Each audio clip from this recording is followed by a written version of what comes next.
Ivan Brandão, impressionante os recentes casos de feminicídio, não só na capital paulista, mas também em todo o Brasil. A gente lembra do caso da Sandra Maria, de 34 anos, encontrada morta no apartamento no centro da cidade, com a filhinha recém-nascida ali, de alguns meses, perto dela. O suspeito é o ex-namorado também. A gente lembra que hoje também tivemos um caso no Rio de Janeiro, muito parecido, uma jovem de 23 anos assassinada, encontraram um bebê recém-nascido que seria filho dela com o ex-marido no apartamento. As testemunhas acusam esse homem por esse crime. Também lembramos de um outro caso que aconteceu hoje em Santa Catarina, mais especificamente em Blumenau. E esses casos chamam muito a nossa atenção e nos dão certo medo. Vou falar, eu como mulher, eu fico sempre muito apreensiva.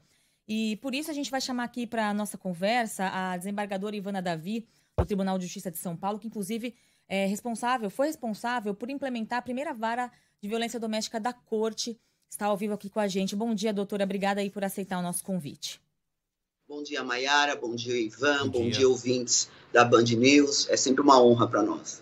Bom, doutora, me chama muita atenção, por exemplo, no caso da própria Sandra, que era um relacionamento muito recente, né? A Sandra estava com esse cara aí fazia um mês e pouquinho, algumas testemunhas dizem, e eu fico aqui pensando, né? É um tempo muito curto ainda para a gente poder identificar algum tipo de violência. E aqui peço para a gente trazer algumas alertas, né, para as mulheres. Claro, não estamos aqui falando que a vítima é a culpada, que uma ação da vítima causou isso, de jeito nenhum. Mas como a gente não tem, né, como saber quem são esses maníacos, eles estão soltos por aí, disfarçados de namorados, de companheiros, como que uma mulher pode identificar esses sinais de que um homem pode vir a ser um agressor? Pois é, os números são estarrecedores, né? O Brasil, de 83 nações, é o quinto país onde mulheres são vítimas de feminicídio. 82% desses crimes são praticados por ex-companheiros. E a pior notícia que a gente tem é que 90% dessas mulheres não estavam usando, né, das medidas cautelares de urgência, que são medidas que a lei, né, propõe e deixa para que a mulher, de alguma forma, busque o sistema de justiça e se proteja. Por isso que sempre a nossa dica é que o agressor ele está próximo e o agressor, Mayara, ele dá sinais. E nos primeiros sinais, a mulher deve procurar o sistema de justiça. Né? A ideia, e logicamente a gente fala de sentimento, fala de amor, né? As mulheres sempre tentam perdoar, dar aquela segunda chance. Mas nós, na nossa experiência, você me conhece, sou juiz há 32 anos, instalei a vara de violência doméstica aqui em São Paulo, né? A primeira agressão já é um sinal. Aquele empurrão, aquela comparação infeliz com a prima, né? Aquela ameaça, tudo isso, né, são formas, né, são, na verdade, sinais de que aquela agressão pode crescer. A gente fala que no feminicídio acontece o que a gente chama de progressão criminosa. Ela começa com um tapa, ela começa com desprezo, ela começa com uma comparação, amanhã um empurrão, e isso vai progredindo até que chega ao ápice, que é o feminicídio, um dos crimes mais graves do nosso ordenamento jurídico, com pena de 12 a 30 anos. Mas o desafio da mulher, Mayara e Ivan, é sempre quebrar esse ciclo. Ter a coragem de denunciar. E a gente nota pelos números, né, doutora, que as denúncias elas acontecem, né? Eu acho, e aí deixo inclusive para a senhora comentar se houve de fato um aumento da confiança, talvez, dessas mulheres vítimas de violência no sistema como um todo, né? Porque antigamente, e acredito que ainda hoje deve existir, mas um medo muito grande, né? De você denunciar uma pessoa violenta, que faz parte do seu convívio, que sabe onde você mora, que conhece a sua família, enfim. E aí a gente pega aqui os números dos feminicídios em 2022, a gente está falando de um contexto, aspas aqui, claro, pós-pandêmico, mas né, que a gente não está mais enclausurado, e aí houve uma diminuição, mas ainda assim são 75 casos. Se a gente pegar as agressões, houve uma diminuição. Foram 25 mil casos de agressão, é muita coisa, em 2021 para 24 mil no primeiro semestre de 2022, mas o número de ameaças aumentou. E a senhora está falando justamente dessa escalada, né? Então, assim, são 29 mil mulheres que procuraram a delegacia porque foram ameaçadas, que talvez seja um estágio muito inicial ali, mas que mostra que, embora num período pós-pandêmico, mais uma vez, muitas aspas para essa fala, aumentou o número de ameaças, ou pelo menos o número dessas mulheres que procuram a delegacia para dizer que estão sendo ameaçadas, né? Pois é, Ivan, quando se fala que os números diminuíram, mas os números ainda são muito altos, são desafiadores, né? Eu acho que o Estado, né, as políticas públicas têm contribuído, a imprensa tem contribuído de forma muito importante, primeiro de falar sobre o tema, né, ensinar os caminhos que existem no sistema de justiça. Hoje nós temos delegacias especializadas praticamente no país inteiro. Hoje nós temos delegacias digitais. Nós temos canais de denúncias de violência, onde a vítima consegue permanecer em estado de anonimato, né? Nós temos casas acolhedoras. Hoje, para a gente ter uma ideia, na educação básica já se coloca, né, um tema que é a violência dentro de casa, onde a criança normalmente convive, e não raras as vezes é vítima dessa violência, se não for diretamente, de forma indireta. Então, eu acho que os canais, o sistema de justiça, as políticas públicas, né, têm implementado formas e ensinado as mulheres, né, impulsionado, apoiado as mulheres nessa quebra do silêncio, nesse rompimento. Porque, Ivan, é muito difícil para a mulher romper. Uma mulher, não raras às vezes, ela tem 2 filhos. Se ela rompe, ela vai deixar as crianças com quem para trabalhar? Ou ela perde, né, a ajuda no seu sustento. E hoje a gente tem Casa da Mulher, a Casa da Mulher brasileira, nós temos Casa Abrigo, onde o Estado consegue, pelo menos por algum tempo, e aquele tempo mais sensível, que logicamente é o começo, né, desse rompimento, abrigar essa mulher, dar para essa mulher uma certa estrutura para que ela possa, né, se reerguer e retomar a sua vida. É um momento desafiador. Nós assistimos muitas mulheres em que pese procurar o sistema de justiça, em que pese até já está com medida protetiva, do meio dessa situação, acaba desistindo, acaba dando outra chance, acaba tentando mais uma vez. E é aí que normalmente acontecem os crimes mais graves. Eu acho que enfrentar a violência doméstica tem que ser uma forma centrípeta e centrífuga, de dentro para fora e de fora para dentro. E com, principalmente, educação. E você vê, né, que esse homem que tem a medida protetiva, a mulher vai lá e derruba, volta atrás e tudo mais, ele volta ainda com mais raiva, né, por tudo que a mulher fez. E aproveitando essa história da medida protetiva, tem ouvintes dizendo aqui, né, não, porque não funciona. Bom, eu vou dizer que eu sou a prova viva de que a medida protetiva funciona, né? Não vou dar detalhes aqui, mas enfim, posso dizer para vocês que pode funcionar. E aí eu queria que você, doutora, falasse um pouquinho sobre a importância de fazer a denúncia. E especialmente, né, trazer provas, reunir provas também para te ajudar a conseguir. Ela sai muito rápido, a medida protetiva. Claro, existe um medo, né, do agressor vir para cima, né? Poxa, mas agora que ela colocou essa medida protetiva contra mim, eu vou para cima e tal. Mas eu queria que a senhora, que você falasse com a gente sobre a importância, né, de se fazer uma medida protetiva, por mais que você pense, não vai adiantar, não vai funcionar.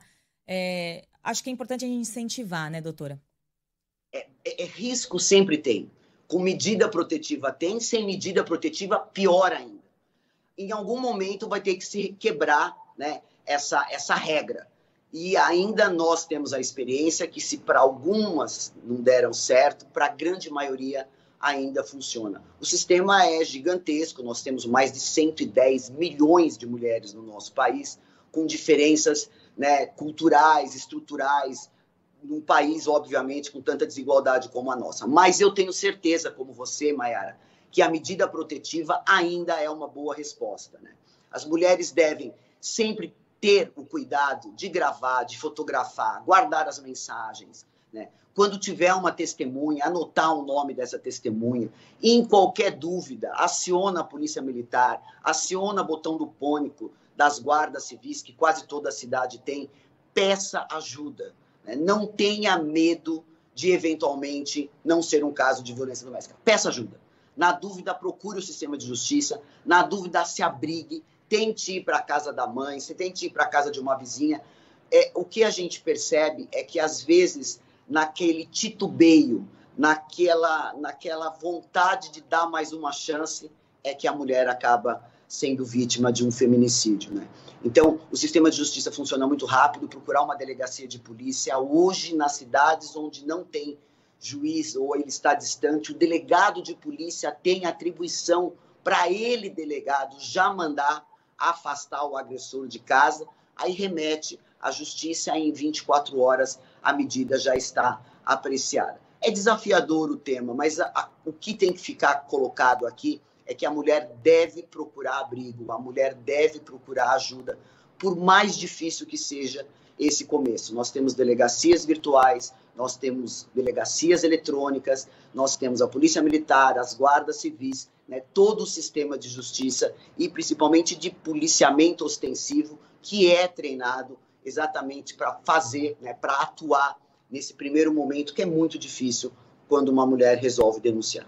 Eu quero falar um pouco da evolução dessas medidas e já encaminhar para o fim, já te agradecendo muito, viu, doutora, por atender aqui a Band News FM, mas tem muitos ouvintes aqui com dúvidas. A Mayara estava lendo uma ali agora sobre casos passados.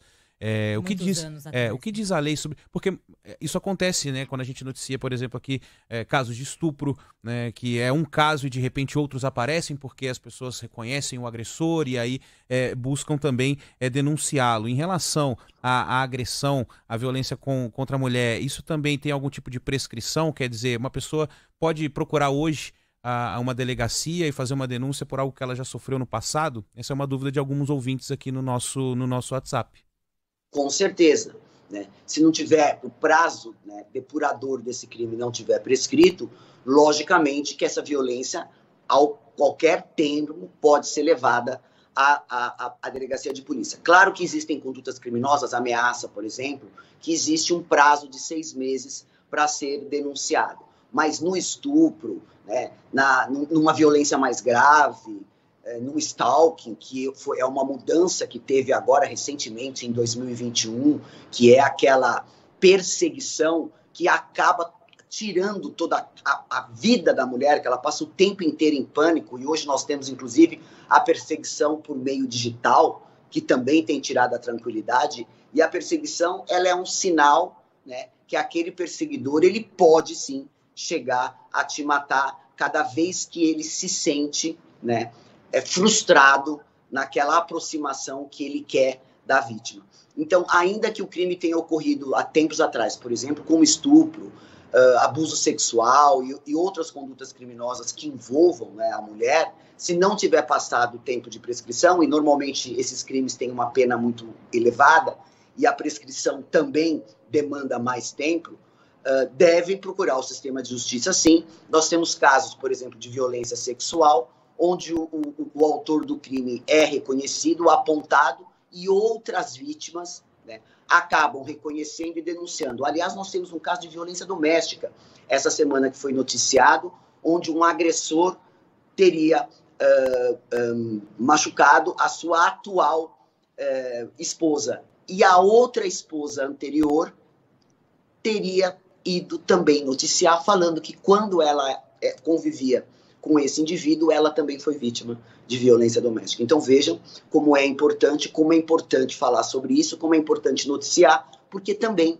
é um canal onde a gente abre para outras vítimas a oportunidade de levar esses fatos criminosos graves à justiça. E se reconhecer no outro nesses momentos também é muito importante, né? Doutora, já se caminhando por fim, a gente podia continuar falando sobre isso, até porque mexe muito com os ouvintes também, né? Os casos que a gente recebe relatos, mas eu queria falar um pouco sobre justamente esse avanço que já tivemos nos últimos anos, né? A Mayara falou da medida protetiva dela, que saiu rápido, né? A gente teve lá em 2012 a lei das cautelares, que mudou a aplicação da Lei Maria da Penha. Em 2021 o Senado aprovou esse projeto das medidas cautelares de urgência, né? Que não precisa mais estar sendo investigado para que um juiz possa definir essa cautelar. Quer dizer, são elementos que ajudam, né, e contribuem para que mais mulheres possam denunciar e procurar justiça nesse sentido. Sei que a senhora é uma mulher das leis, é uma desembargadora, mas vê, de alguma forma, espaço para outras iniciativas, né, aí falando um pouco do legislativo e às vezes até de iniciativa popular mesmo, para que a gente continue avançando nesse diálogo que a gente está tendo aqui, para que esse diálogo também possa, né, ir para outras casas e a gente seguir avançando também legalmente, né, nesse sentido, né, dar mais munição para que essas mulheres possam se salvar, né? Denunciar e se salvar desses agressores. É muito importante colocar, Ivan e Mayara, que violência contra a mulher não se limita à violência física. Existe a violência patrimonial, existem mulheres que perdem tudo, tudo. Elas ficam sem nada, sem uma casa, sem dinheiro, sem carro, sem nada. E por isso, uma das medidas cautelares, por exemplo, que normalmente o delegado representa, é para o bloqueio de bens. Às vezes é uma mulher que é sócia de uma empresa, ela acaba perdendo tudo, né? Existe a violência psicológica, que é uma violência que perturba a mulher de tal forma que ela sai de eixo, ela não consegue trabalhar. Existe hoje um crime digital, né, que é esse crime que é a exposição sexual, fotografias de mulheres nuas, que é uma revanche, né, que o homem normalmente, quando é retirado, ou é afastado, ou ela se afasta dele, ele usa, né, todas essas fotografias, todas essas recordações como uma forma de vingança, e isso é um crime muito mais sério do que as pessoas imaginam. Esse tipo de crime é gatilho para suicídio. Tem mulheres que não conseguem conviver com isso, e é muito natural esse tipo de crime. Então a gente pode sempre avançar, Ivan, abrir a sociedade, o debate. O tema é muito amplo, cada mulher reage de uma forma, né? Cada situação importa numa resposta diferente. Então, quanto mais falarmos sobre isso, quanto mais abrirmos ao debate, a ouvir principalmente as vítimas, né, melhor eu acho que o nosso parlamento vai conseguir adequar as leis a esses tempos modernos. E quando eu falo tempos modernos, eu falo de crimes praticados contra a mulher em meios digitais. Calúnia, injúria, difamação, racismo. Tudo isso é enfrentado hoje usando internet, hoje usando dispositivo eletrônico. E é um meio criminoso muito difícil da justiça atuar, e pior, ele tem um resultado que, por mais que o juiz determine, por exemplo, a derrubada daquela publicação, a gente nunca vai conseguir tirar tudo da internet. Então, aquela mulher daqui 5, 6 anos vai fazer uma pesquisa para arrumar um emprego, sai lá as fotos daquele ex-namorado, né, doentio, que acaba vazando essas fotografias. Então, são condutas que a gente pode trabalhar, né, ideias de modificação nas leis atuais, e sempre eu acho importante abrir o debate para as vítimas. São elas que vão trazer para nós as informações, e em cima dessas informações a gente poder trabalhar mecanismos de proteção e principalmente mecanismo de combate a esse tipo de violência. Desembargadora Ivana Davi é responsável também por implementar a primeira vara de violência doméstica no TJ, no Tribunal de Justiça. Doutora, muito obrigada mais uma vez aqui por nos atender, por dar esses esclarecimentos e que a gente possa levar essa palavra aí a mais e mais mulheres, viu? Muito obrigada e um bom dia. Eu que agradeço. Bom dia, Mayara. Bom dia, Ivan. Bom dia aos ouvintes. Bom dia, obrigado.